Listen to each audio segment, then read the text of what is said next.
Hello lovely people, it's Candy here. Welcome back to my channel. Today I wanted to do a VR to Nancy over at Paper Moon Tarot. Now I'm late to this party mainly because I don't watch films, because today's VR is Tarot at the Movies. I think I've got that right, where Nancy links tarot decks to different types of movies.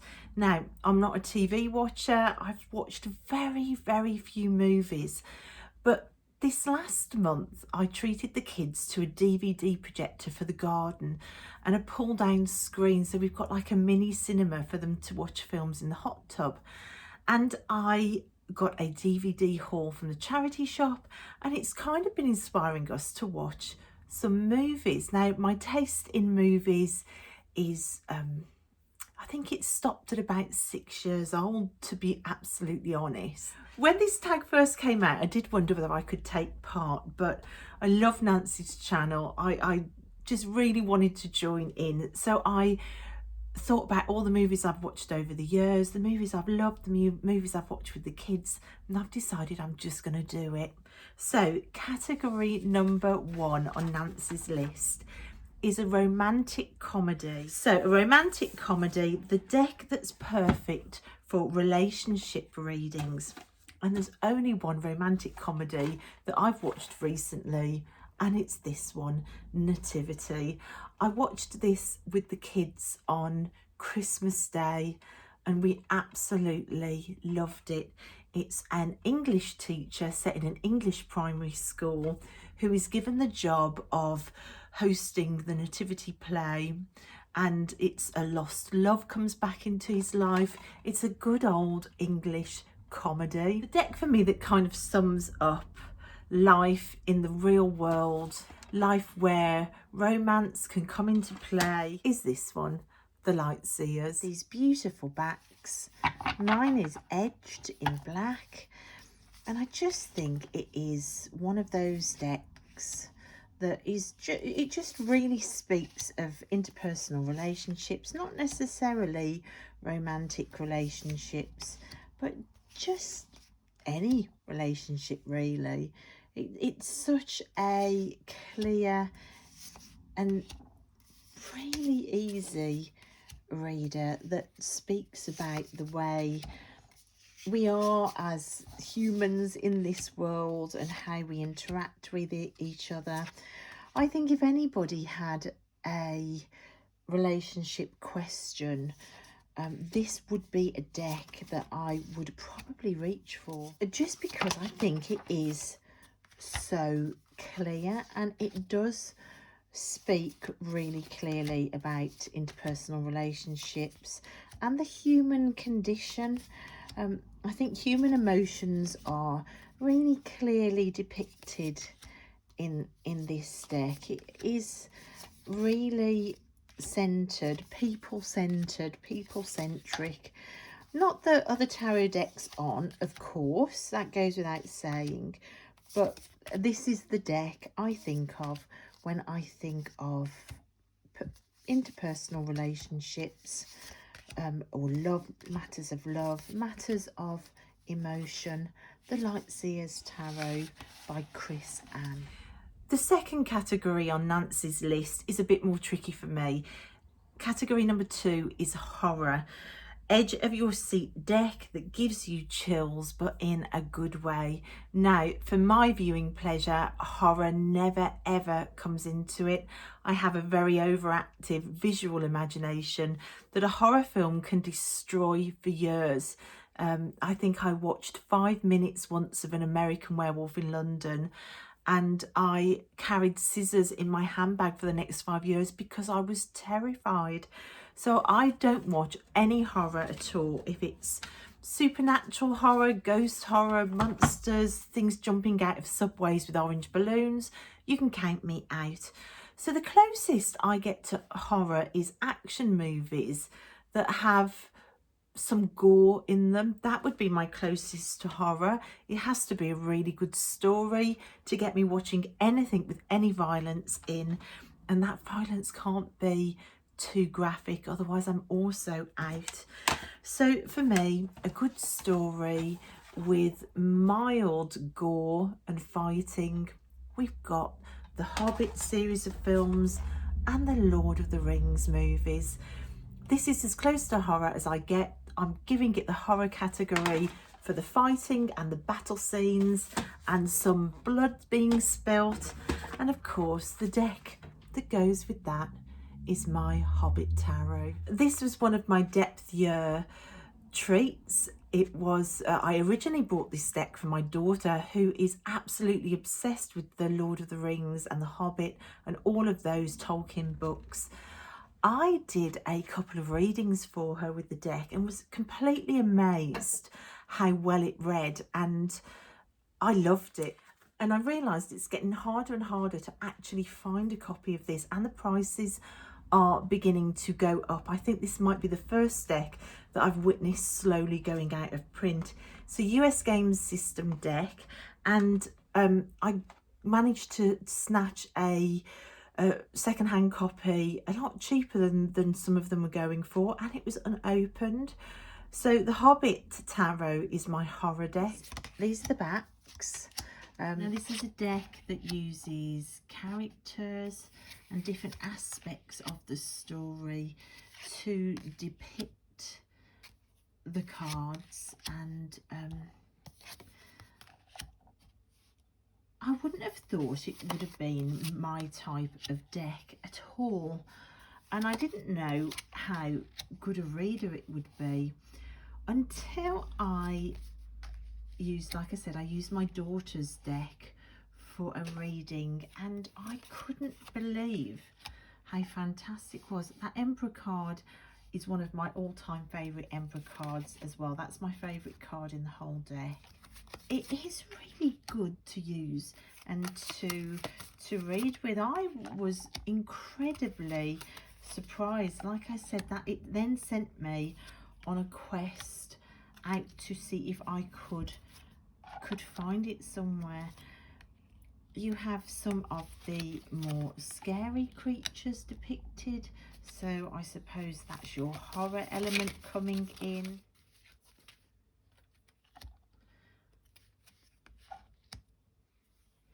And you have some of these more scary moments as well, which would make the deck probably the scariest deck I've got. Like I said, I don't really do horror. I don't do dark decks.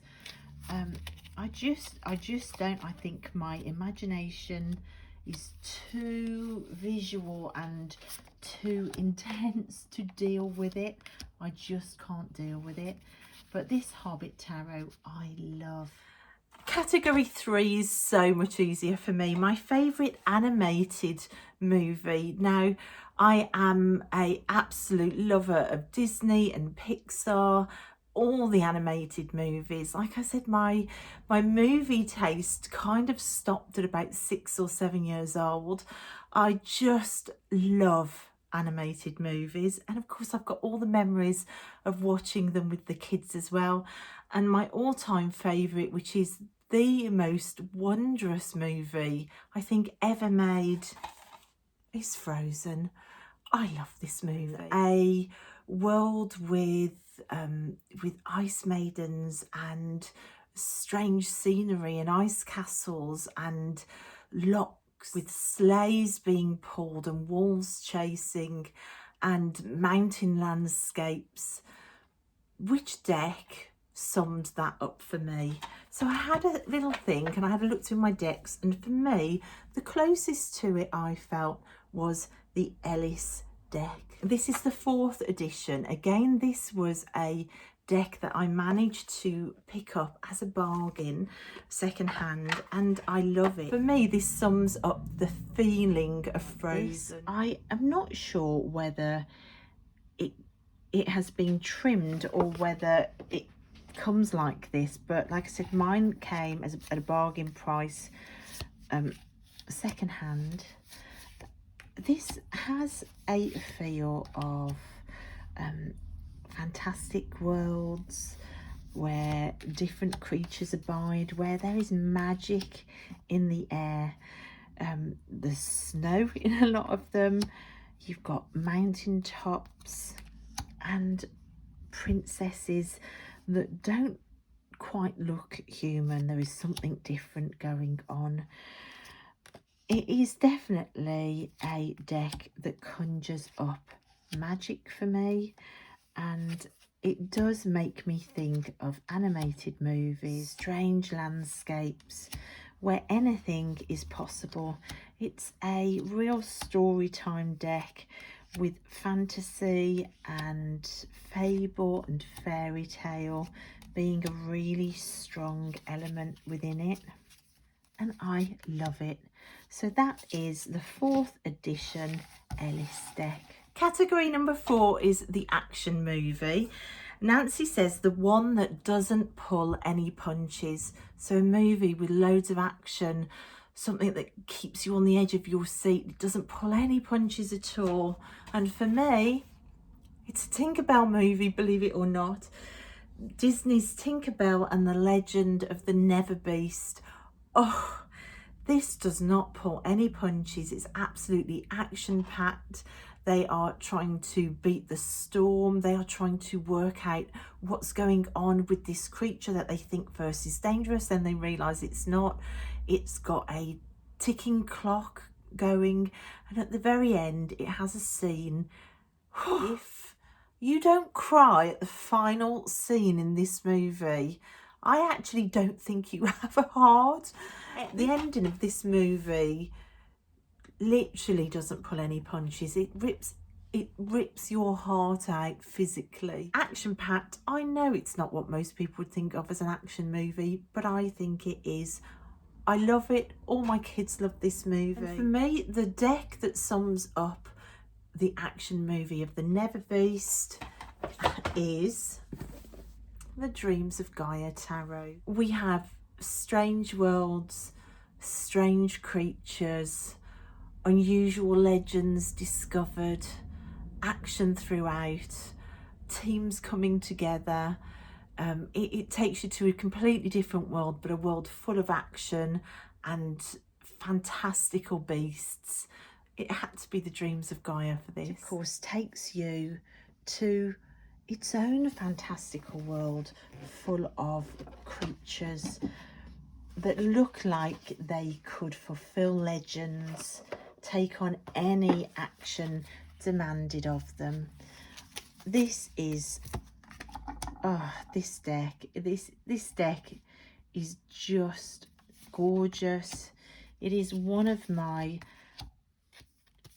all-time favorites. It's got to be in my top 3 decks ever. It's just wonderful.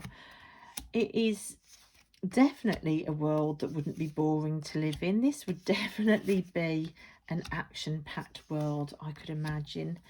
A world of never beasts with secret caves full of prophecies waiting to be fulfilled at any moment. I can definitely imagine never beasts being brought out of a 100-year slumber and fairies jumping into action to save their kingdoms with legendary storms on their way. It is just, I love this deck. Any chance I get to show this deck is a winner for me. So this is my action deck, the legendary Dreams of Gaia deck, where never beasts definitely could reside. Category number 5 is sci-fi, a deck that's science or sci-fi related, and for me it's the series of the Matrix movies. I love these movies. I was absolutely fascinated when they first came out. I think the storytelling in these movies is just fantastic.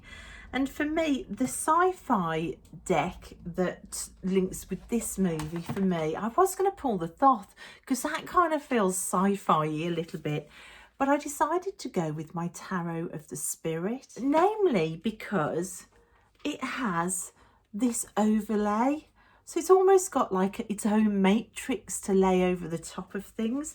And it just made me think of the Matrix movie. When I think of a Thoth deck, when I think of any soft deck really, I think it's the amount of rabbit holes of study that this deck opens up that makes me think immediately of science, scientific study, of falling down that rabbit hole of linking correspondences and control elements. But like I said, I went for the Tarot of the Spirit by Pamela and Joyce Eakins because it comes with this overlay of the Tree of Life, its very own matrix. So this one had to be used. This is gorgeous. These are the backs. This is still taking a lot of study for me. I haven't even scratched the surface. It comes with 2 huge books, of which I have both. You can see how that overlay works, and it goes over all of the cards. It brings in elements as well of sacred geometry. Look, you can see there is so much studying to be done with this deck, and I can remember the first time I laid eyes on this deck, I fell in love with it so much. I think it's one of the most beautiful decks I own. I am an absolute sucker for this colour palette. I am an absolute sucker for anything to do with pattern or sacred geometry. It definitely does have a scientific go and study it, get your notebooks out and you better start taking notes element to it. It definitely for me is a deck that makes me think of the matrix, of unplugging. Are we plugged in? Are we unplugged? Who knows? Are there things going on in the background that we have no idea about?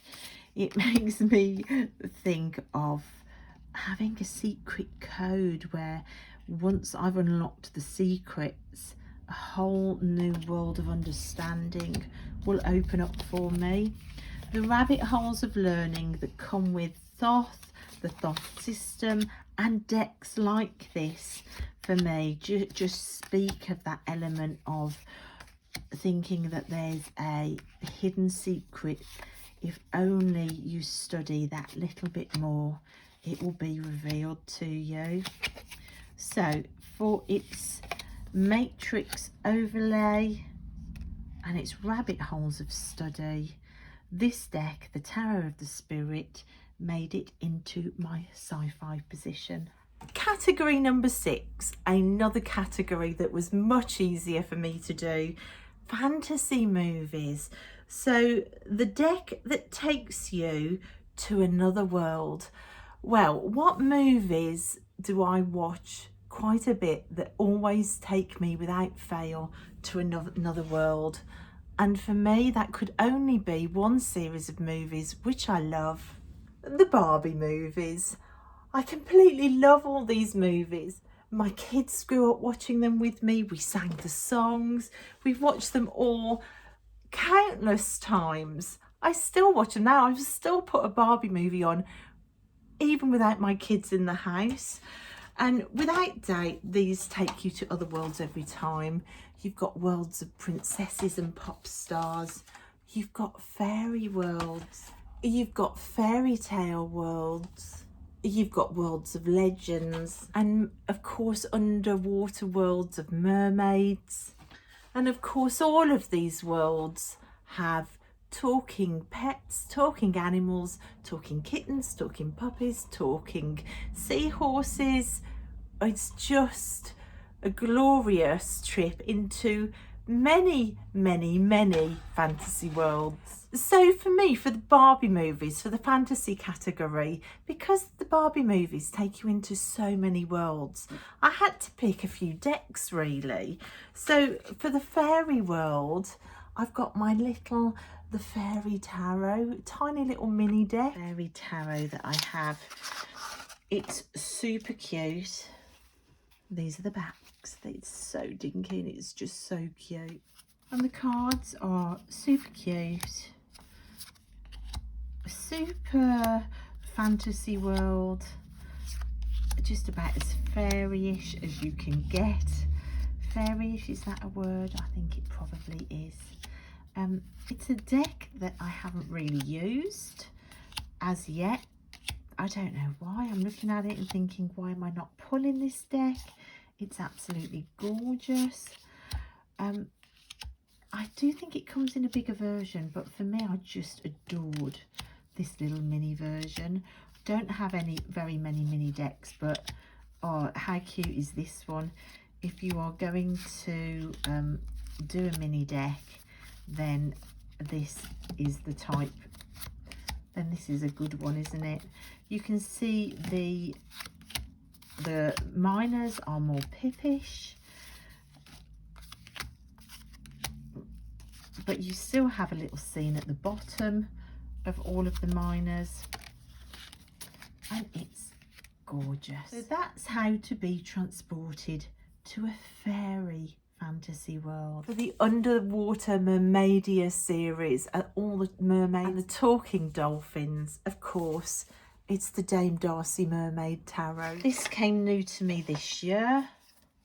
You would have seen me use this deck within my Self-Compassion with the Tarot series. It's beautiful. The quality of this deck is gorgeous. The cardstock is beautiful. It's full of mermaids and fairy wings. It takes you to the watery depths. And of all the decks I own, if I wanted to go on a fantasy ride to the depths of the ocean, then this, without fail, would be the deck that I would use to take me there. We have pink dolphins and sharks that you can ride. It's just gorgeous. So that is my fantasy watery world deck, inspired by Barbie in Mermaidia. For the more fairy tale versions of the Barbie movies, and for the secret worlds found under trees, like in my very favourite movie, the Barbie Thumbelina movie, which talks about trying to save green spaces and trees, then of course I've got the Forest of Enchantment deck. Of all the decks I own, this is the deck where if you say the words fairy tale to me, I think about this one. It has a real storytelling element to it. It's completely beautiful. It's set within the forest with all of its magic on double order. That strength card, look at that. That strength card is so gorgeous. If you love fairy tales and you love storytelling and you like the magic of trees or the woodland, look at that card, then this deck I highly recommend. I think it is absolutely beautiful. And for all those fantasy movies that take me on a trip into fairy tales, or a trip anywhere near trees, or into secret groves or secret cottages at the ends of lanes, then this is the deck that I think of. The Enchanted Forest by Linnea Weatherstone. It's just such a glorious deck. And in honour of all those talking animals throughout all the movies, the Animal Wisdom Tarot. This is dirt cheap to buy. I think my copy was something like £4.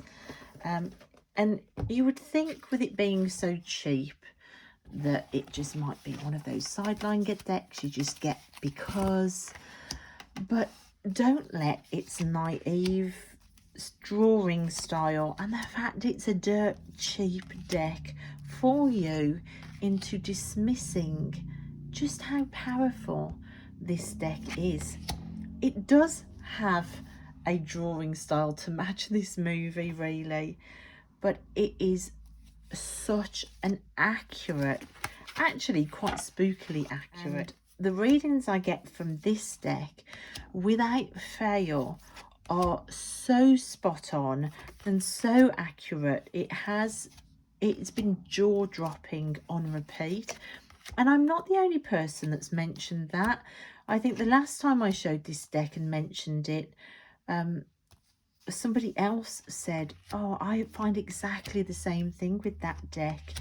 It is incredibly accurate and incredibly clear. So if your fantasy viewing takes you into worlds where your animals speak to you, where jungle animals can be tamed and have a chat, where dolphins leap from the water to talk, where unicorns and alicorns chat, and where your animals are most talkative, then this deck might want to come along for the ride, because the animals in this deck are also incredibly talkative. So that's the Animal Wisdom Tarot. And the last category is foreign film. So a sophisticated deck from another country, subtitles optional. Well, the movie is from another country. This is one of my top 5 movies, Amélie. It's a French subtitled movie about Amélie Poulain, who's led a really sheltered life. She was educated at home by overprotective parents, and she retreats into a fantasy world of her own. And she discovers that she's got a unique gift for helping others find love and happiness. If you haven't seen this movie, do yourself a huge favour and watch it. It is absolutely sublime. And for me, there were 2 decks that kind of gave me the feel of Amélie. So if these 2 decks had a love child, it would be the perfect Amélie deck. But for today, until that happens, I am going to share both of these decks. We have the Art of Love Tarot and the Tarot of the Sweet Twilight. Art of Love Tarot. I am so pleased that I can include this one. This is another new deck for me. I think for me, the draw was the subject matter and the title, The Art of Love, but also the colour palette, the visual quality of Amélie. It's got quite a distinct visual colouring, really. It's very stylized, and it did just remind me of this deck. And if any deck looks like it could be the type of deck that could help you find a love, or to overcome blocks, to step into happiness, this is the deck that might do it. Plus, I have to say that this deck was gifted to me by Nancy, whose VR tag this is. Now, Nancy is gorgeous. She's just a lovely person. I'm so pleased she's in the community now. If you don't know Nancy, then I'll leave all links to Nancy's channel and her original video down below. But she is just a lovely soul, and she sent me this deck and some others very kindly, and I love it.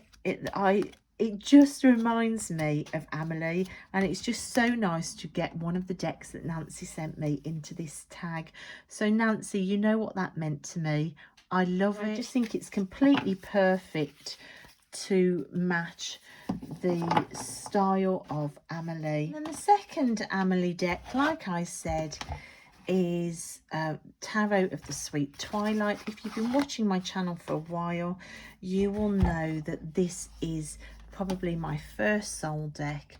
Again, you can see the colours kind of match, and I think if this deck could speak, this deck would not be speaking to you in a English Brummy accent like I'm speaking in.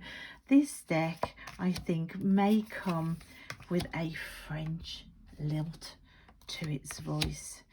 It also reminds me of the Amelie movie, of that kind of quest for love, that all is possible, feeling that dreams can come true. It's kind of got a teenager vibe where all is possible and the possibilities are stretching out in front of you.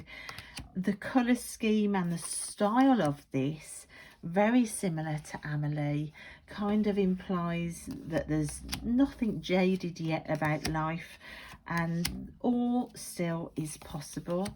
And like I said, he definitely would not be singing in a Brummie accent. There is no way. It does have sort of European, French, je ne sais quoi vibes to it. A French death would carry you like a lover, without a shadow of a doubt. So that's my foreign film deck. Two of them, the Art of Love Tarot and Tarot of the Sweet Twilight. So that's it, guys. I hope you enjoyed going to the movies with me. Thank you, Nancy, again for a lovely tag, such a fun tag. I've really enjoyed watching other people's responses as well to this tag.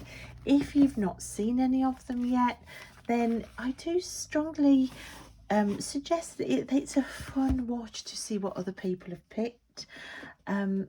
So that's it. I've got a mountain of decks, as you can see, in front of me. It's been really good fun. Thank you guys for joining me and watching, and I will see you next time. Bye.